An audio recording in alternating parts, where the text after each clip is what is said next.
Hi guys, my name is Leena. I run a YouTube channel called Justkissmyfrog. I've been doing it for about 4 years now and I've managed to get around 18,000 subscribers, so that's pretty cool. I'm by no means the biggest, but I'm doing alright and I really enjoy it, and I found some really great friends through YouTube and I found some really great opportunities and stuff for me professionally and personally. So the writers platform have come to ask me today to come here to see you guys and talk to you about vlogging. What is vlogging?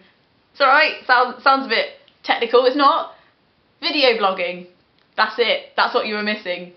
Knowledge imparted. I've seen some really successful authors, to name but a few. I mean, Maureen Johnson, the Vlog Brothers, do some great kind of vlog channels and have really worked with and used YouTube as a platform not only for their content but to reach readers and to also just kind of be an awesome part of an awesome community. But I'm here today to bring you 5 top tips that I think will help you in your vlogging futures. So first, let's get the technical things out of the way. What do I use to vlog with? Well, you can vlog with anything. I use a DSLR camera. You can also just use a phone if you've got a really good phone, or there's lots of kind of different equipment there out in the market. By no means feel like you have to spend a lot of money. I have made a video that I will link below about how I make videos, which was a while ago, but I actually still make them the same way. Regardless of the kind of evolution of technology, I'm still like, this seems fine. This is the setup that works for me, and it's by no means the most costly. But I would say there's 2 benchmarks that sometimes people do miss, and they're really simple ones.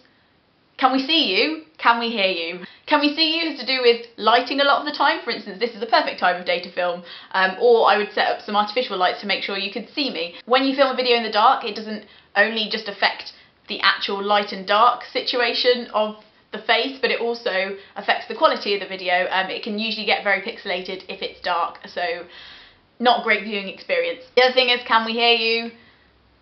It's pretty self-explanatory. Can we hear you? Is your microphone on?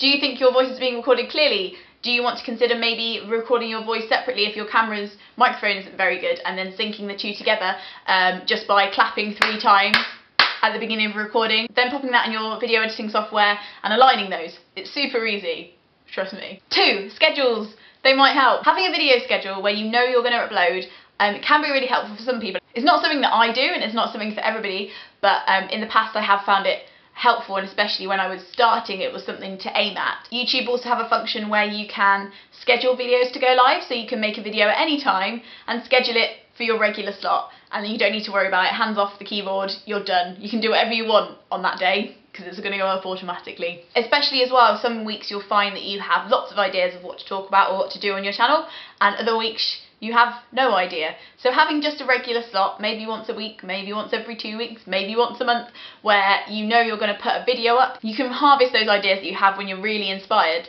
and kind of schedule them so that you kind of have constant content coming out, if you'd like. Number 3 is, don't always talk about your book. If you're on YouTube to promote your book, more power to you. Excellent idea, excellent place to find the people who might like your book. But nobody wants to watch a channel that is purely an elongated advert.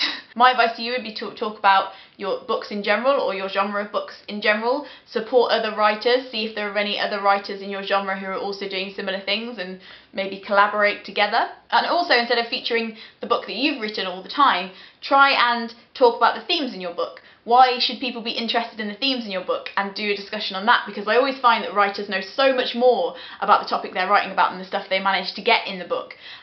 So for me as a viewer, that's something I'd love to hear about. 4, say yes to jump cuts. If you're used to just watching television or very much more traditional media, it's very weird, 1, to get used to being directly addressed by the person in the video, and also for these jump cut things that keep happening. And I know that's confusing, but it's a very much part of the video genre we're part of, and it's something that is totally acceptable. It makes things faster for people to view, sometimes less laborious if you're kind of waiting for somebody to pause and think about something, and it just kind of it kind of solidifies, it kind of it makes sure the viewer doesn't have to wait for you to think of what you're about to say before you say it. It also means that you don't have to script your videos as strategically, because you can kind of just edit stuff out in the editing process, and just generally makes content a lot less stressful to make, in my opinion. And 5, lastly, your viewers are gonna, spoiler alert, they're gonna be 13, 17, and they're probably gonna be girls.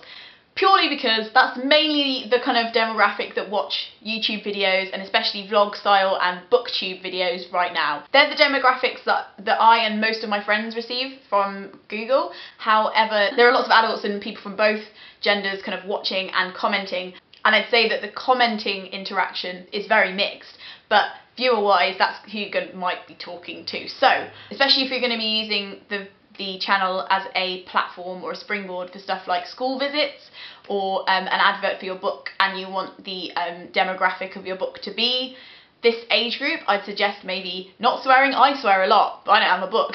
It's a choice that I've made for my channel, but I'd say it is something that you maybe should consciously make a decision about whether you're going to do or not do before you start making videos. And also the content that you put, make sure that is in some way applicable and in consideration of the audience you're talking to. I'd say particularly if you're talking about issues of consent, sexual activeness, also stuff to do with weight, trigger warnings, anything like that. You know, it's not something to be avoided by any means, but it is something that you make sure you're talking to them, not about them, or not in consideration of that as a thing that is happening. But the overarching message of this video should be, aside from any of these 5 points, have fun. You know, look at what other people are doing, use it as a springboard for ideas of stuff that you want to share about your reading life or your actual life or the inspiration behind whatever you're writing, and get people excited about it as well. You know, it's the same way that I meet somebody at a party and they say, I'm writing a book, and I say, what about? And then we get into a great discussion about the research they've had, or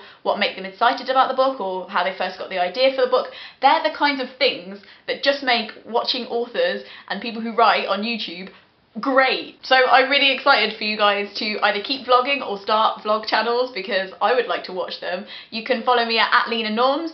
Do let me know if you're making a channel, or if you're writing and thinking about making a channel. And yeah, thanks The Writing Platform for having me. I hope I've behaved myself, and good luck.